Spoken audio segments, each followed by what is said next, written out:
जो एक auto rickshaw चालक की रहस्यमय घटनाओं पर आधारित है। इस कहानी में एक युवा व्यक्ति जिसका नाम राजेश है, एक ऑटो रिक्शा चालक है। वह हर दिन अपने ऑटो से यात्रियों को उनके जगह तक पहुंचाता है। लेकिन एक रात कुछ ऐसा घटित होता है जिससे उसकी जिंदगी हमेशा के लिए बदल जाती है। राजेश एक साधारण ऑटो रिक्शा चालक था जो मुंबई की गलियों में अपनी रोजी रोटी कमाने के लिए रोजाना मेहनत करता था। उसका परिवार छोटा था, जिसमें उसकी पत्नी सीमा और एक छोटी बेटी सिमी थी। राजेश मेहनत और ईमानदारी से काम करता था ताकि वह अपने परिवार को अच्छी जिंदगी दे सके। लेकिन एक रात कुछ ऐसा हुआ जिसने राजेश को एक भूतिया अनुभव से रूबरू करा दिया। उस रात राजेश ने सोचा कि वह थोड़ी देर और काम करके कुछ अतिरिक्त पैसे कमा ले। लगभग रात के 11 बजे वह एक सुनसान सड़क से गुजर रहा था जब उसने देखा कि एक आदमी उसके ऑटो के पास खड़ा है और उसने हाथ देकर ऑटो रोकने का संकेत दिया। राजेश ने ऑटो रोका और उस आदमी को बैठने के लिए कहा। वह आदमी सफेद कपड़े पहने हुए था और उसकी आंखों में एक अजीब सी चमक थी। आदमी ने राजेश को एक पते पर जाने के लिए कहा। राजेश ने बिना सवाल किए ऑटो चलाना शुरू कर दिया।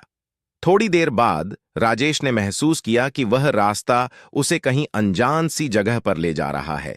चारों ओर अंधेरा और सन्नाटा था। राजेश को थोड़ा डर महसूस हुआ, लेकिन उसने सोचा कि शायद यह उसका भ्रम हो।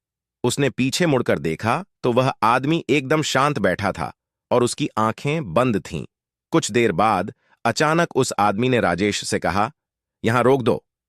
राजेश ने ऑटो रोका और जब उसने उस आदमी से पैसे मांगे तो उस आदमी ने कहा, "मेरे पास पैसे नहीं हैं, लेकिन मैं तुम्हें एक सलाह दे सकता हूं।" राजेश को गुस्सा आया और उसने उस आदमी को ऑटो से उतरने के लिए कहा।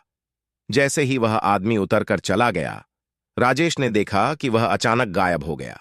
राजेश को यह सब बहुत अजीब लगा। उसने सोचा कि यह उसका भ्रम हो सकता है। वह वापस अपनी पुरानी जगह पर लौट आया और दूसरे दिन की प्रतीक्षा करने लगा। लेकिन उस घटना के बाद से राजेश को हमेशा लगता था कि कोई उसके ऑटो में बैठा हुआ है। वह हर समय भयभीत रहता और उसे रात में नींद भी नहीं आती। एक दिन राजेश ने अपने एक पुराने दोस्त मोहन से इस घटना का जिक्र किया।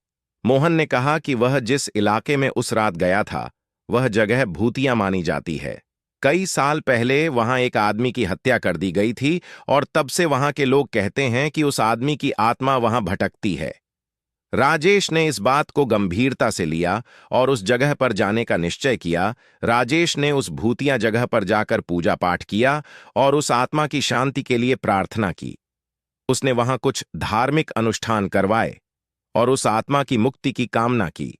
कुछ दिनों बाद राजेश ने महसूस किया कि उसका डर कम हो गया है और उसे अब वह भूतिया अनुभव नहीं हो रहा है।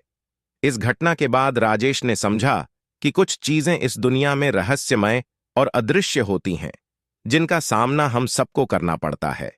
उसने यह भी सीखा कि कभी-कभी हमें अपने डर का सामना करने के लिए हिम्मत जुटानी पड़ती है और सही उपायों का सहारा लेना पड़ता है।